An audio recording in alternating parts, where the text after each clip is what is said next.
जहां पे आज मैं आप लोगों के लिए लाया हूं एक बहुत मजेदार सा टॉपिक जिसका नाम है डाइलेक्ट्रिक्स इन कैपेसिटर। और अगर मैं कंडक्टर की बात ना करूं, अगर मैं कोई भी एक इंसुलेटर की बात करूं या नॉन मेटल की बात करूं, तो वहां पे आ जाता है आपका डाइलेक्ट्रिक। तो डाइलेक्ट्रिक सबसे पहले तो इंपॉर्टेंट ये है, इज अ नॉन कंडक्टर। ये चीज हमें पता होनी चाहिए up to a certain value of the field depending upon its nature. Benzene की बात कर सकते हो, तो ये सब नॉन पोलर डाइलेक्ट्रिक के केसेस हैं। इनमें क्या रहता है कि भाई जो सेंटर ऑफ पॉजिटिव चार्ज है वो कोइंसाइड करता है with the centre of negative charge. यही मेन पॉइंट है नॉन पोलर डाइलेक्ट्रिक। कैपेसिटर्स के अंदर डाइलेक्ट्रिक भरा रहता है भैया, वो dielectric he over the time खराब हो जाता है, इसीलिए पंखों के कैपेसिटर को जो कंडेंसर होता है चेंज किया जाता है। समझो, गौर करने वाली बात यही है कि एनर्जी जो नहीं होती है अगर वो बैटरी के साथ कनेक्टेड है तो के टाइम्स हो जाएगी, एनर्जी बढ़ती है, एनर्जी जो स्टोर करने की इसकी कैपेसिटी वो बढ़ जाएगी। तो तुम कभी भी कोई भी कैपेसिटर लगाते हो घरों में, तो अगर मान लो कैपेसिटर एक डाइलेक्ट्रिक के साथ एक बिना डाइलेक्ट्रिक के साथ है, डाइलेक्ट्रिक डालोगे तो उसमें एनर्जी कैपेसिटी बढ़ जाएगी। एनर्जी कैपेसिटी बढ़ गई, एनर्जी कैपेसिटी बढ़ गई मतलब वही कैपेसिटर अब ज्यादा एनर्जी स्टोर कर सकते। हेलो बच्चों, आप सभी का स्वागत है इस बहुत ही मजेदार से platform Infinity Learn need by Sri Chaitanya में, जहां पे आज मैं आप लोगों के लिए लाया हूं एक बहुत मजेदार सा टॉपिक जिसका नाम है डाइलेक्ट्रिक्स इन कैपेसिटर। तो भाई कैपेसिटर आप सभी जानते हो कितना इंपॉर्टेंट टॉपिक है, और इसमें डाइलेक्ट्रिक का इंट्रोडक्शन आता है तो वैसे ही स्टूडेंट्स को बहुत ज्यादा कंफ्यूजन होने लगता है कि सर अब कैसे सॉल्व करें, और साथ ही साथ सवाल किस टाइप के आएंगे, बेसिक्स बहुत हिले रहते हैं और वो अंडरस्टैंडिंग नहीं मिल पाती। तो मेरा एजेंडा यही है कि आपको एक बेस जो होता है कि डाइलेक्ट्रिक के इंट्रोडक्शन पे असल में होता क्या है कैपेसिटर में, और साथ ही साथ वो बेसिक अंडरस्टैंडिंग अगर आपको मिल जाएगी तो इस पे कॉन्सेप्ट्स बहुत बढ़िया तरीके से बिल्डअप हो सकते हैं और मजा आ जाएगा। समझो मेरी बात को, फुल मजेदार सेशन है और काफी इंटरेस्टिंग बातें आपको पता चलेंगी, जैसे कि भाई टाइप्स ऑफ डाइपोल्स कितने होते हैं, साथ ही साथ डाइपोल के इंट्रोडक्शन से ऐसा क्या होता है, और जो इंड्यूस्ड चार्जेस होंगे डाइपोल में उसकी वैल्यू कैसे निकाली जा सकती है। साथ ही साथ एक और बहुत बढ़िया कॉन्सेप्ट के बारे में भी आपसे बात करूंगा। तो मजेदार धमाकेदार सेशन है, फटाफट से इसको लाइक कर देना और साथ ही साथ पूरा फोकस लगा के इस वीडियो को देखना। जैसा कि हर सेशन का एक पर्टिकुलर एजेंडा रहता है कि एक सवाल आप करोगे और बाकी सब मैं करूंगा। तो ये सवाल आप लोगों के लिए है, नीट में 2020 में पूछा जा चुका है। क्वेश्चन ये है कि कैपेसिटर है एक पैरेलल प्लेट का जिसमें एयर है और इस कैपेसिटेंस की वैल्यू है 6 माइक्रोफेराड। ठीक है, एक नॉर्मल एयर कैपेसिटर है जिसमें कोई डाइलेक्ट्रिक नहीं है, उसकी कैपेसिटेंस है 6 microfarad. With the introduction of dielectric medium, जैसे ही डाइलेक्ट्रिक डाला उसका कैपेसिटेंस 30 हो गया, 30 माइक्रोफेराड हो गया, मतलब 5 टाइम्स बढ़ गया। तो पूछा जा रहा है परमिटिविटी बताओ भाई मीडियम की कितनी है। जो मीडियम डाला डाइलेक्ट्रिक का उसकी परमिटिविटी कितनी है। तो मजेदार सा सवाल है, इसको सॉल्व करना और मुझे कमेंट्स में आंसर बताना। करेक्ट आंसर को मैं पर्सनली लाइक करूंगा और शेयर भी करूंगा। अब बढ़ते हैं आगे की तरफ और जानते हैं कि डाइलेक्ट्रिक असल में है क्या। तो देखो भाई, हमने यहां तक अभी तक हम लोगों से अगर बात की जाए तो एक तो हम कंडक्टर जानते हैं, कंडक्टर जिसमें बहुत सारे चार्जेस होते हैं, इतने चार्जेस होते हैं तभी वो बड़े आराम से कंडक्ट कर लेता है। फ्री इलेक्ट्रॉन्स होते हैं, कंडक्शन बैंड में रहते हैं। और अगर मैं कंडक्टर की बात ना करूं, अगर मैं कोई भी एक इंसुलेटर की बात करूं या नॉन मेटल की बात करूं, तो वहां पे आ जाता है आपका डाइलेक्ट्रिक। सो डाइलेक्ट्रिक सबसे पहले तो इंपॉर्टेंट ये है, इज अ नॉन कंडक्टर। ये चीज हमें पता होनी चाहिए up to a certain value of the field depending upon its nature. मतलब देखो, नॉन कंडक्टर भी कोई चीज नहीं होती, नॉन कंडक्टर भी कंडक्टर बन सकता, उतनी relevant amount of electric field रखो। ऐसे तो हवा एक नॉन कंडक्टिंग है, लेकिन बिजली जब कड़कती है तो हवा ही आयनाइज होती है और उसी के थ्रू बिजली कड़कती है। तो एक पर्टिकुलर इलेक्ट्रिक फील्ड जनरेट मत होने दो, उतनी बस मत होने दो, आपका वो नॉन कंडक्टर रहेगा। तो डाइलेक्ट्रिक भी कुछ उसी तरीके का है। अब डाइलेक्ट्रिक से हमें क्या फायदा होता है, डाइलेक्ट्रिक डालने से कुछ मुनाफा होता है क्या सर, उसी के बारे में जानकारी लेंगे। आओ देखो, if the field exist exceed the limiting value called dielectric self, a dielectric loses its insulating property and begins to conduct। चलो सर बढ़िया। अब डाइलेक्ट्रिक बेसिकली देखो दो टाइप के हैं, एक होते हैं पोलर डाइलेक्ट्रिक और दूसरे होते हैं नॉन पोलर डाइलेक्ट्रिक। फटाफट से जरा इनके बारे में जान लेते हैं और उसके बाद फिर बढ़ते हैं कि कैपेसिटर में डाइलेक्ट्रिक से क्या काम आता है। आओ चलो।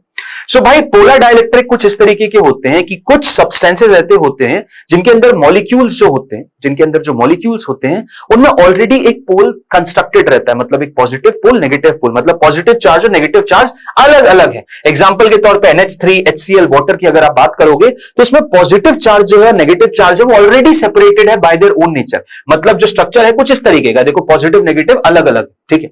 अगर मैं पूरे एक वॉल्यूम की बात करूं तो नेट इलेक्ट्रिक डाइपोल तो शून्य रहता है, क्योंकि रैंडम अरेंजमेंट है, इधर डायपोल ऐसा, इधर ऐसा, इधर ऐसा, इधर ऐसा, इधर ऐसा, तो पूरे एक पर्टिकुलर आप इसकी डाइलेक्ट्रिक की बात करोगे तो नेट इलेक्ट्रिक डायपोल तो शून्य रहेगा, लेकिन कहने का ये अर्थ है कि हर एक इंडिविजुअल मॉलिक्यूल के पास एक इलेक्ट्रिक डायपोल रहता है। और अब इनको अगर इलेक्ट्रिक फील्ड में रखोगे तो भाई पॉजिटिव इधर अरेंज होने लग जाएगा टुवर्ड्स इलेक्ट्रिक फील्ड, नेगेटिव उसके ऑपोजिट। तो ये होते हैं पोलर डाइलेक्ट्रिक्स। इनमें क्या होता है कि the centre of positive charge does not coincide with the centre of negative charge, मतलब वो अलग अलग पोजिशन है, अलग अलग पोजिशन है, ठीक है। और polar molecules have random orientation when there is no applied electric field. The molecules tend to line up with an applied electric field. जैसे इलेक्ट्रिक फील्ड लगा दी वो लाइन अप हो जाएंगे, ठीक है सर। दूसरा वेरिएंट क्या है? दूसरा वेरिएंट होता है नॉन पोलर डाइलेक्ट्रिक्स। अब नॉन पोलर डाइलेक्ट्रिक्स बेसिकली वैसे डाइलेक्ट्रिक होते हैं जिनमें जो सेंटर ऑफ नेगेटिव और पॉजिटिव चार्ज होता है वो कोइंसाइड करते हैं। मतलब यहां पे नेचुरली हर एक मॉलिक्यूल में एक इलेक्ट्रिक डाइपोल एग्जिस्ट नहीं करता। मतलब इनिशियली आपको कुछ इस तरीके का दिखेगा कि भाई कोई चार्ज सेपरेशन है ही नहीं, कोई पॉजिटिव नेगेटिव में अंतर ही नहीं है, non polar molecules with no applied electric field. लेकिन जैसे इलेक्ट्रिक फील्ड में रख दोगे तो इसी के अंदर जो पॉजिटिव और नेगेटिव कोइंसाइड कर रहे थे एक ही सेंटर पे, वो अलग अलग सेंटर पे होने लग जाएंगे और बेसिकली ये कहलाते हैं आपके नॉन पोलर डाइलेक्ट्रिक। एग्जाम्पल के तौर पर आप मीथेन की बात कर सकते हो, बेंजीन की बात कर सकते हो। तो ये सब नॉन पोलर डाइलेक्ट्रिक के केसेस हैं। इनमें क्या रहता है कि भाई जो सेंटर ऑफ पॉजिटिव चार्ज है वो कोइंसाइड करता है with the centre of negative charge. यही मेन पॉइंट है नॉन पोलर डाइलेक्ट्रिक, ठीक है। तो आई सपोज आप सभी समझ गए होंगे कि नॉन पोलर और पोलर डाइलेक्ट्रिक क्या होते हैं। अब हम कौन सा यूज करते हैं? भाई कोई सा भी यूज कर लो, कोई सा भी यूज कर लो, क्योंकि मेन काम तो है वो तो है इलेक्ट्रिक फील्ड में रखने का ही। कोई भी डाइलेक्ट्रिक को आप इलेक्ट्रिक फील्ड में रखोगे तभी काम आएगा। तो आगे बढ़ते हैं और अब जानते हैं कि अगर मैं एक डाइपोल को, सॉरी एक डाइलेक्ट्रिक को अगर एक कैपेसिटर प्लेट के बीच में डाल देता हूं तो क्या होता है। तो यहां पे आपके सामने कैपेसिटर प्लेट दिख रही है जिसमें ऑलरेडी पॉजिटिव चार्ज इस प्लेट पे थे, नेगेटिव इस प्लेट पे थे, और जैसे ही मैंने इसमें एक डाइलेक्ट्रिक इंट्रोड्यूस किया, आप देख सकते हो जो ऑलरेडी इसके डाइपोल्स बने हुए थे, जो ऑलरेडी इसके डाइपोल्स बने हुए थे, ये नेगेटिव चार्ज है और ये पॉजिटिव चार्ज है, तो इसके ऑलरेडी जो डाइपोल्स बने हुए थे वो अलाइन करने लग जाएंगे। एक्सटर्नल इलेक्ट्रिक फील्ड, भाई एक्सटर्नल इलेक्ट्रिक फील्ड रहेगी ना पॉजिटिव से नेगेटिव की तरफ, उसकी वजह से पॉजिटिव उस तरफ भागने लगेगा, नेगेटिव इस तरफ भागने लगेगा, तो ऐसा अलाइनमेंट हो जाएगा। अब ऐसा अलाइनमेंट होने से क्या अंतर होता है सर? अब बढ़ते हैं फिजिक्स पे। तो यहां तक कि मैंने आपको बस एक ऑब्जर्वेशन बताई कि इस तरीके का एनालिसिस हो रहा है। अब बढ़ते हैं फिजिक्स पे और समझते हैं इसी चीज को डिटेल। तो हो क्या रहा है कि एक प्लेट यहां पे रखी हुई है, ये पॉजिटिव चार्ज है, ये नेगेटिव चार्ज है। इस पे मैंने कुछ चार्ज दे दिया था प्लस क्यू, इस पे मैंने कुछ चार्ज दे दिया था प्लस क्यू, और इसको बैटरी से अलग रखा हुआ है। इसको कहां रखा है? इसको बैटरी से अलग रखा हुआ, बैटरी कनेक्टेड नहीं है, बैटरी कनेक्टेड नहीं है। अब देखो, अब देखो, अब मजा आएगा कि होगा क्या। एक एक्सटर्नल इलेक्ट्रिक फील्ड है जिसको मैं व्हाइट कलर्स, नहीं व्हाइट नहीं, मैं इसको क्या करता हूं ग्रीन कलर से बताता हूं। एक एक्सटर्नल इलेक्ट्रिक फील्ड रहेगी इस प्लेट से इस प्लेट तक, मानते हो कि नहीं? एक एक्सटर्नल इलेक्ट्रिक फील्ड रहेगी इस प्लेट से इस प्लेट तक, जिसको मैं ईओ नाम दे रहा हूं। यहां पे आपने देख रखा होगा, इसको मैं क्या नाम दे रहा हूं भाई? ईओ। ये रही मेरी एक एक्सटर्नल इलेक्ट्रिक फील्ड। अब इस एक्सटर्नल इलेक्ट्रिक फील्ड के प्रेजेंस में जितने भी इस डाइलेक्ट्रिक में पॉजिटिव चार्जेस है वो राइट की तरफ शिफ्ट होंगे और लेफ्ट की तरफ नेगेटिव आ जाएंगे, और इनके ऐसा करने की वजह से यहां पॉजिटिव अलाइन हो गए, यहां नेगेटिव अलाइन हो गए, तो एक इलेक्ट्रिक फील्ड यहां अंदर डेवलप हो जाएगी, यहां अंदर डेवलप होगी। ये हो गई अंदर, ये हो गई अंदर, ये जो आप देख रहे हो ये अंदर हो गई। और इसको मैं क्या कहूंगा? इसको कहूंगा मैं ई आई, मतलब ई इंड्यूस्ड। समझ रहे हो बात को? यहां पे जो आप ई ओ देख रहे हो, ये ईओ जो देख रहे हो, ये एक्सटर्नल इलेक्ट्रिक फील्ड है। क्या है ये? एक्सटर्नल इलेक्ट्रिक फील्ड है। एक्सटर्नल इलेक्ट्रिक फील्ड मतलब कैपेसिटर प्लेट पे जो चार्जेस थे उनकी वजह से। और ई आई जो है, ई आई जो है वो क्या है सर? वो है induced electric field. Induced electric field ये किनकी वजह से है? ये है जो चार्जेस क्यू आई और क्यू प्लस क्यू आई इधर और इधर कैपेसिटर प्लेट ये डाइलेक्ट्रिक के अंदर इंड्यूस हो। तो सर नेट कितनी होती है? नेट कितनी होती है? आपसे ही सवाल पूछता हूं कि अगर अब आपने डाइलेक्ट्रिक डाल दिया तो अंदर इलेक्ट्रिक फील्ड तो शायद मेरे ख्याल से थोड़ी कम हो जाएगी, क्योंकि पहले ईओ थी और अब ईआई उसके ऑपोजिट लग रही है। तो जो ई नेट हो जाएगी, जो ई नेट हो जाएगी सर, वो तो ईओ माइनस ई आई हो जाएगी, आउटर की वजह से माइनस इनर की वजह से। एक्सटर्नल जो बाहर पहले थी इन प्लस क्यू की वजह से, उसमें से क्यू आई की वजह से नेगेटिव कम होगी, तो ई नेट कितनी हो जाएगी सर? ई नॉट तो ये, ई नेट तो ये हो जाएगी। अब कैलकुलेशन के थ्रू ये पता किया गया कि भाई ई नॉट जो है वो पहली जितनी थी ना डिवाइडेड बाय के है, मतलब ई नॉट जो है बेसिकली जो एक्सटर्नल थी डिवाइडेड बाय के है। तो क्या तुम मुझे ये बता सकते हो कि इंड्यूस्ड इलेक्ट्रिक फील्ड कितनी होगी?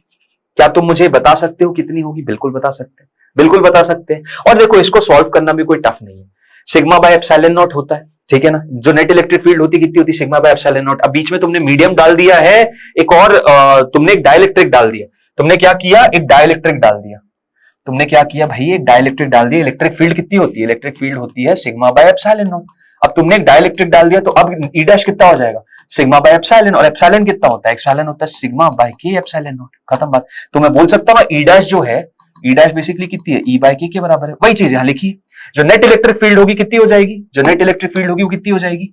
Net electric field E naught by K, या बाहर वाली बाय के हो जाएगी। अब यहां से क्या मैं ई आई की वैल्यू निकाल सकता हूं? बिल्कुल निकाल सकते हैं सर। ई आई जो आ रहा है वो आ जाएगा आपका ई नॉट 1 माइनस 1 बाय के बराबर। 1 माइनस 1 बाय के बराबर। ये आ गई आपकी induced electric field. This is what? क्या है ये सर? ये है मेरी induced electric field. This is my induced electric field. मतलब जो डाइपोल पे चार्जेस इंड्यूस हो रहे हैं उनकी वजह से जो इलेक्ट्रिक फील्ड आ रही वो कितनी होगी? यहां के क्या है सर? यहां पे के है मेरा डाइलेक्ट्रिक कांस्टेंट।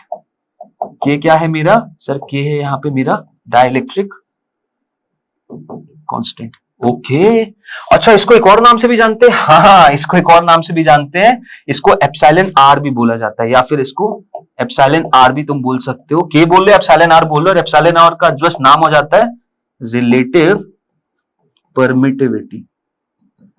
Relative permittivity. समझ में आया? क्लियर है कि नहीं? तो यहां से एक मजेदार बात ये पता चलती है कि भाई जो नेट इंड्यूस्ड इलेक्ट्रिक फील्ड हो रही है ये जो आप देख रहे हो नेट इलेक्ट्रिक फील्ड जो होगी वो कितनी हो जाएगी?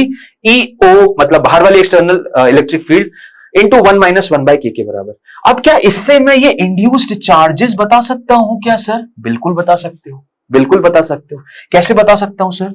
अरे भाई जो प्लेट्स थी उस पर ये पॉजिटिव चार्ज था, देखना जरा, ये पॉजिटिव चार्ज था और ये नेगेटिव चार्ज था।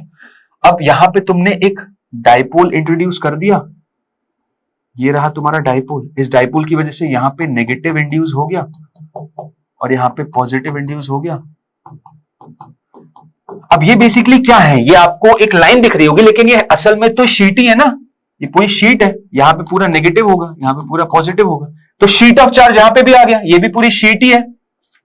तो शीट ऑफ चार्ज की वजह से यहां पे इलेक्ट्रिक फील्ड कितनी होती भाई? नेगेटिव की वजह से सिग्मा बाय 2 एप्सिलॉन नॉट, इसको सिग्मा आई बोल लेता हूं, और पॉजिटिव की वजह से भी इधर ही होगी sigma I by 2 epsilon naught. So जो नेट इलेक्ट्रिक फील्ड हो जाएगी, जो ई इंड्यूस्ड होगी, that is going to be 2 into sigma I by 2 epsilon naught. मानते हो कि नहीं मानते? एक शीट की वजह से नियर बाय रीजन में सिग्मा बाय 2 एप्सिलॉन नॉट होती है। यहां 2 से 2 कैंसिल, तो ये आ गई sigma I by epsilon not. अब इसकी वैल्यू पता है क्या? हाँ सर, अभी जस्ट निकाली। कितनी है? बाहर वाले की ईओ 1 माइनस 1 बाय के बराबर is equal to sigma I by epsilon naught. और मैंने ईओ अभी जस्ट बताया था, ईओ कितना था? ईओ बेसिकली मेरा ये था सिग्मा बाय एप्सिलॉन नॉट, मतलब बाहर जो चार्जेस हैं उनके बराबर। तो इसकी जगह मैं रख दूंगा sigma by epsilon naught 1 minus 1 by K is equal to sigma I by epsilon naught. Epsilon naught cancel. Sigma basically क्या है? सिग्मा है मेरा जो बाहर का चार्ज है q by A, 1 minus 1 by K is equal to q i by A. और यहां पे आप देख सकते हो ए से A cancel, so q induced आ गया सर। क्यू इंड्यूस्ड आ गया। कितना आ रहा है भाई? जो भी चार्ज है 1 माइनस 1 बाय के कर देना। ये आ गया मेरा इंड्यूस्ड चार्जेस। ये क्या आ गया मेरा? This is basically my induced charges. कितने चार्जेस इंड्यूस हो रहे हैं यहाँ पे? ये जितने भी इंड्यूस्ड चार्जेस हो रहे हैं माइनस क्यू आई और ये प्लस क्यू आई, उसकी वैल्यू बता दी। These are basically what? ये आ गए आपके इंड्यूस्ड चार्जेस। ये आ गए सर मेरे इंड्यूस्ड चार्जेस। तो सर मैंने यहाँ क्या क्या निकाल दिया भाई? मैंने यहाँ पे इंड्यूस्ड चार्जेस बता दिए, इंड्यूस्ड इलेक्ट्रिक फील्ड बता दी। अब और क्या बताना है? अब आपको एक बहुत बढ़िया सा गेम बताऊंगा, बहुत बढ़िया सा गेम बताऊंगा कि कैपेसिटर को इंट्रोड्यूस करने से असल में होता क्या है। कैपेसिटर को इंट्रोड्यूस करने से असल में होता क्या है? तो यहाँ पे 2 केसेस लूंगा मैं। कौन कौन से 2 केस लूंगा भाई? एक लूंगा केस 1 जो कि मैंने अभी सॉल्व किया है। ये होगा without battery connection, without battery connection. सुनना ध्यान से, मजेदार केस है। और ये केस 2 क्या होगा? केस 2 होगा विथ बैटरी कनेक्शन। ठीक है, जरा देखो क्या है दोनों केस है। पहला अभी जो हमने केस किया कि भाई एक डाइलेक्ट्रिक है, एक कैपेसिटर था, उसमें आपने ये डाइलेक्ट्रिक को इस तरीके से इंट्रोड्यूस कर दिया। इंट्रोड्यूस करने से क्या होगा? इंट्रोड्यूस करने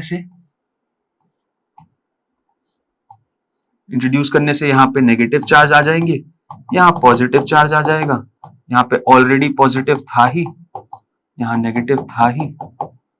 ठीक है, यहां पे पॉजिटिव था, यहां नेगेटिव था। ठीक है, डाइलेक्ट्रिक इंट्रोड्यूस कर रहे हो किसमें? ऐसे कैपेसिटर में जिसमें ऑलरेडी प्लस क्यू और माइनस क्यू चार्ज है दोनों प्लेट्स पे, और यहां पे ऐसे कर दिया। अब इस सिनेरियो में क्या होता है? चेंजेस क्या आ जाते हैं? एक जो कैपेसिटेंस बनता है नया सी डैश, वो हो जाता है के टाइम सी के बराबर, मतलब K into A epsilon naught by D के बराबर। कैसे पता सर आपको? अरे सिंपल सी चीज है यार, मीडियम चेंज हो गया, मीडियम चेंज हो गया तो कितना हो जाएगा? A K into epsilon naught by D. यहाँ पे ए एप्सिलॉन बाय डी आ जाएगा, और एप्सिलॉन की वैल्यू कितनी? K into epsilon naught. So C dash होता है, जो सी डैश होता है वो कितना हो जाता है? के टाइम सी। साथ ही साथ क्योंकि बैटरी से कनेक्टेड नहीं है, तो जो चार्ज रहेगा वो एज इट इज रहेगा, चार्ज में कोई अंतर नहीं आएगा। प्लेट्स पे जो चार्ज है वो एज इट इज रहेगा। इस पे प्लस क्यू था, इस पे प्लस माइनस क्यू रहेगा, वो चेंज नहीं हो सकता। वो चेंज करने के लिए भाई कनेक्टेड होना चाहिए, खुले में थोड़ी चार्ज यहां से वहां चला जाएगा। तो क्यू डैश क्यू के बराबर रहेगा। वी डैश जो हो जाएगा, वी डैश कितना हो जाएगा भाई? वी डैश हो जाएगा वी बाय के के बराबर।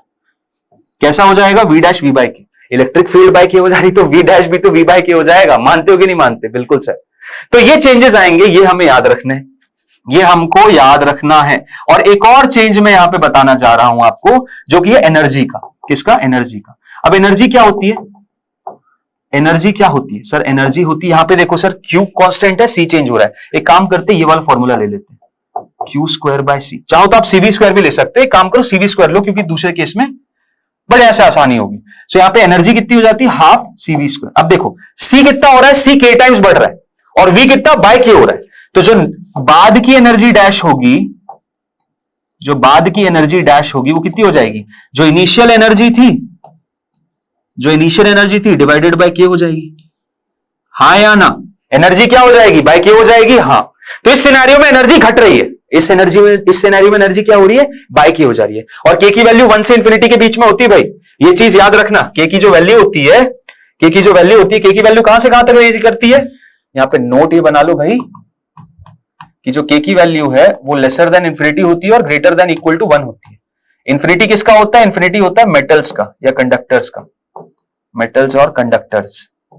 ठीक है, मेटल्स और कंडक्टर्स में के इंफिनिटी होता है, और इसमें क्या होता है? इसमें ये हो जाता है आपका ये वैक्यूम का, ये हो जाता है वैक्यूम का। ठीक, वैक्यूम में के इक्वल टू 1 और यहां पे मेटल की इंफिनिटी। तो ये चीज हमें पता होनी चाहिए। ओके, तो अब एक से बड़ी क्वांटिटी और डिवाइड बाय के कर दोगे तो मतलब एनर्जी कम हो रही है, एनर्जी इस केस में कम हो रही है। अब आओ इसमें जानते हैं, इसमें देखते हैं सर, तभी तो मजा आएगा। इसमें क्या हो रहा है?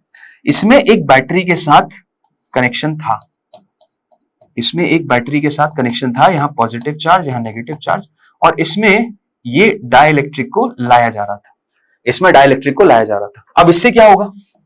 इससे क्या होगा? देखो मजा इसी केस में, और यहीं से समझ में भी आएगा कि क्यों डाइलेक्ट्रिक डाला जाता है। यहां पॉजिटिव, यहां नेगेटिव, यहां नेगेटिव आ जाएगा, यहां पॉजिटिव आ जाएगा। अब देखो एक चीज तो एकदम सिद्ध है कि यहां पे कैपेसिटेंस की अगर बात करोगे तो वो तो के टाइम सी होगा। क्यों के टाइम सी होगा? क्योंकि सर उसका तो फॉर्मूला सेम है, ए एप्सिलॉन बाय डी, और एप्सिलॉन यहां पे कितना हो जाएगा? के टाइम्स एप्सिलॉन। तो सी डैश जो होगा, सी डैश जो होगा वो तो भाई बढ़ेगा, वो तो बढ़ेगा, क्योंकि बैटरी के अक्रॉस लगा है तो पोटेंशियल यहां पे क्या होगा? बैटरी के अक्रॉस लगा है तो पोटेंशियल यहां पे क्या होगा? सर वो तो वी ही रहेगा। क्यों वी रहेगा? क्योंकि बैटरी ये चीज इंश्योर करेगी कि इसके अक्रॉस पोटेंशियल डिफरेंस वी से अलग ना हो। बिल्कुल, जितना बैटरी के अक्रॉस लगा था ये वी था, तो बाद में भी वी रहेगा, इसके अक्रॉस पोटेंशियल डिफरेंस वी रहेगा। तो इसमें चेंज क्या आता है सर? यहां से चार्ज कुछ बुला लिए जाएंगे और इधर दे दिए जाएंगे, या हो सकता है यहां पे चार्ज एक्स्ट्रा दे दिया, जो भी हो चार्ज असल में आपके क्या होंगे? चार्जों को यहां पे बुलाया जाएगा, इधर से बुलाया जाएगा, यहां पे चार्ज बढ़ेगा, यहां पे भी बढ़ेगा। तो यहां पे चार्ज बेसिकली क्या होता है? क्यू डैश जो होता है वो K टाइम्स Q के बराबर हो जाता है, क्योंकि देखो Q is equal to CV तो कांस्टेंट ही रहना है। अगर ये चीज बढ़ रही है C तो Q बढ़ेगा, V कांस्टेंट है, तो Q डैश कितना हो जाता है, K टाइम्स Q के बराबर हो जाता है। कितना हो जाता है, K टाइम्स Q के बराबर। अब आते हैं मेन गेम पे, जिसको मेरे को बताने की बहुत तेज बेताबी है कि एनर्जी के साथ क्या होगा, एनर्जी के साथ क्या होगा। तो एनर्जी के लिए वापस हाफ CV स्क्वायर लेते हैं। अब C कितना हो रहा है, K टाइम्स हो रहा है, V कितना है, कांस्टेंट है। तो यहां से क्या समझ में आया, जो एनर्जी डैश हो रही है, बाद में जो एनर्जी हो रही है वो K टाइम्स प्रीवियस एनर्जी के बराबर हो रही है। मतलब यहां पे एनर्जी जो कैपेसिटर स्टोर कर रहा है वो बढ़ रही है। यहां पे एनर्जी जो कैपेसिटर स्टोर कर रहा है वो बढ़ रही है। ये है गौर करने वाली बात। इसीलिए कैपेसिटर्स यूज होते हैं पंखे में, और उन कैपेसिटर्स के अंदर डाइलेक्ट्रिक भरा रहता है। कैपेसिटर्स के अंदर डाइलेक्ट्रिक भरा रहता है भैया, वो dielectric he over the time खराब हो जाता है। इसीलिए पंखों के कैपेसिटर को जो कंडेंसर होता है चेंज किया जाता है। समझो, गौर करने वाली बात यही है कि एनर्जी जो नहीं होती है, अगर वो बैटरी के साथ कनेक्टेड है तो K टाइम्स हो जाएगी, एनर्जी बढ़ती है। एनर्जी जो स्टोर करने की कैपेसिटी वो बढ़ जाएगी। तो तुम कभी भी कोई भी कैपेसिटर लगाते हो घरों में, तो अगर मान लो कैपेसिटर एक डाइलेक्ट्रिक के साथ, एक बिना डाइलेक्ट्रिक के साथ है, डाइलेक्ट्रिक डालोगे तो उसमें एनर्जी कैपेसिटी बढ़ जाएगी। एनर्जी कैपेसिटी बढ़ गई, एनर्जी कैपेसिटी बढ़ गई मतलब वही कैपेसिटर अब ज्यादा एनर्जी स्टोर कर सकता है। समझ में आया मेन सिद्धांत, मेन गौर करने वाली चीज यही है कि एनर्जी बढ़ रही है, K टाइम्स बढ़ रही है, K की वैल्यू वो 1 से बड़ी है तो एनर्जी बढ़ जाती है। क्योंकि बैटरी के साथ, अरे भाई तुम घर पे लगाते हो तो एक सेट पोटेंशियल डिफरेंस 220 वोल्ट का AC सप्लाई तो रहता है ना तुम्हारे घर में, तो एनर्जी बढ़ रही है। समझ में आया। तो एक बड़े इंपॉर्टेंट सा कॉन्सेप्ट था। आई सपोज सबको मजा आ गया होगा इसको जानने में, और ये भी पता होगा डाइलेक्ट्रिक का असली सिग्निफिकेंस क्या होता है। असली सिग्निफिकेंस आज समझ में आया होगा तुम्हें कि क्या होता है। अब बात करते हैं इसकी कि डाइलेक्ट्रिक ब्रेकडाउन और डाइलेक्ट्रिक स्ट्रेंथ क्या होता है। तो देखो होता क्या है, पहले तो डाइलेक्ट्रिक स्ट्रेंथ समझते हैं। डाइलेक्ट्रिक स्ट्रेंथ बेसिकली ये होती है कि maximum value of electric field वो कितनी झेल सकता है ताकि उसके जो चार्जेस है वो अलग तो रहे लेकिन टूट के एकदम अलग अलग ना हो जाए। मतलब पॉजिटिव और नेगेटिव एकदम ब्रेक अवे ना हो जाए। समझ रहे हो कि अगर तुमने मान लो H2O ले लिया पानी, अब भाई पानी के मॉलिक्यूल से अलग अलग ना हो जाए, इतनी इलेक्ट्रिक फील्ड मत कर दो। तो maximum electric field that dielectric material can tolerate without electric breakdown is called as dielectric strength। ये डाइलेक्ट्रिक स्ट्रेंथ होती है कि मैक्सिमम कितनी इलेक्ट्रिक फील्ड तुम झेल सकते हो। ठीक है, सो वोल्ट पर मीटर में रहता है। अब अगर मान लो तुमने उससे पार कर दिया, मान लो इलेक्ट्रिक फील्ड उससे पार लगा दी कि डाइलेक्ट्रिक ब्रेकडाउन ही हो जाए, तो बेसिकली केस आता है डाइलेक्ट्रिक ब्रेकडाउन का कि it's a very high electric field is created in dielectric, the outer electrons may get detached from their parent atom। Electron detached हो जाते हैं पेरेंट एटम से। तुम जो लोग यहां सोच रहे हैं कि भाई पॉजिटिव अलग चला जाता है नेगेटिव अलग, भाई न्यूक्लियस से पॉजिटिव नहीं जाएगा। एक एटम से ही अगर इलेक्ट्रॉन चला गया तो पूरा एटम ही पॉजिटिव हो जाता है। तो इलेक्ट्रॉन डीअटैच हो गया, पॉजिटिव, पूरा जो एटम है पॉजिटिवली चार्ज हो गया। तो आउटर शेल के जो इलेक्ट्रॉन है वही डीअटैच हो जाते हैं पूरे एटम से। समझ रहे हो, आउटर शेल के इलेक्ट्रॉन वही कंडक्शन वगैरह में, और ये कंडक्ट करने लगता है इलेक्ट्रिसिटी। डाइलेक्ट्रिक ब्रेकडाउन होते ही एक नॉन कंडक्टर कंडक्ट करने लगता है इलेक्ट्रिसिटी। यही सेम चीज होती है हवा के साथ भी। हवा में भी अगर आप देखोगे तो डाइलेक्ट्रिक ब्रेकडाउन होता है, इतना पोटेंशियल डिफरेंस बारिश के टाइम पे क्रिएट हो जाता है। देखो पोटेंशियल डिफरेंस तो हमेशा रहता है, जब समर्स हो विंटर्स हो तब भी बादलों में पोटेंशियल डिफरेंस रहेगा क्योंकि वहां पे चार्जेस तो हो रहे हैं, एक बादल दूसरे बादल से घिस रहा है, चार्जेस तो वहां पे डेवलप है, लेकिन पोटेंशियल ग्रेडियंट मतलब इलेक्ट्रिक फील्ड उतनी ज्यादा इंटेंसिटी की नहीं है कि हवा में इलेक्ट्रिक ब्रेकडाउन हो सके। समझ रहे हो, तो इलेक्ट्रिक ब्रेकडाउन वहां नहीं होता, लेकिन बारिश के समय क्या होता है, इतना ज्यादा इंटेंसली चार्ज हो जाते हैं बादल कि जो इलेक्ट्रिक ग्रेडियंट, जो बेसिकली इलेक्ट्रिक पोटेंशियल का ग्रेडियंट मतलब इलेक्ट्रिक फील्ड इतनी हाई इंटेंसिटी की हो जाती है कि वो हवा जो है ना उसके डाइलेक्ट्रिक ब्रेकडाउन की स्टेज पे चला जाता है और वो कंडक्ट करने लगती है इलेक्ट्रिसिटी। क्योंकि कंडक्ट कौन करता है, आउटर शेल के इलेक्ट्रॉन्स जो कि कंडक्शन बैंड में रहते हैं। सिंपल सी चीज, ज्यादा इस पे अंडरस्टैंडिंग सेमीकंडक्टर में और अच्छे से आती है, तब समझ में आता है कि भाई असल में ये आपके आउटर, ये जो कंडक्शन बैंड के इलेक्ट्रॉन है वो होते क्या है। ठीक है, so it's a very high electric field अगर लगा देते हैं तो इलेक्ट्रॉन अलग हो जाते हैं और ये कंडक्टर की तरह बिहेव करने लगता है। इस फिनोमिना को डाइलेक्ट्रिक ब्रेकडाउन बोलते हैं। ठीक, तो ये दो पॉइंटर्स भी आपके दिमाग में सेट होने चाहिए और आपको पता होना चाहिए। ठीक, अब इसी के साथ इस सेशन को हम क्लोज करेंगे। आई सपोज यार बेसिक अगर अंडरस्टैंडिंग डाइलेक्ट्रिक की अगर ऐसी मिल जाए आप लोगों को तो आगे का इस पे बिल्डिंग बनाना बड़ा आसान है। और आई सपोज इस पूरे सेशन में आपको डाइलेक्ट्रिक कैपेसिटर में क्यों लगाते हैं उसका एक तो मेन रीजन समझ में आया, जो कि आप शायद मिस कर दोगे एक रेगुलर क्लास में। साथ ही साथ आपको यह भी समझ में आया कि डाइलेक्ट्रिक ब्रेकडाउन स्ट्रेंथ क्या होती है, मतलब एक बेसिक अंडरस्टैंडिंग डाइलेक्ट्रिक्स की क्या है और हमारे काम किस आ सकती है उसके बारे में आई सपोज मैंने आप सभी को समझाया है। And if you like that video please यहां पे कमेंट करना और लाइक करके जाना और शेयर करना अपने दोस्तों के साथ। ऐसे ही बढ़िया कंटेंट के साथ हम मिलते रहेंगे, नेक्स्ट सेशन में मिलते हैं और बढ़िया बढ़िया बातें करेंगे। Till then thank you and take care all of you.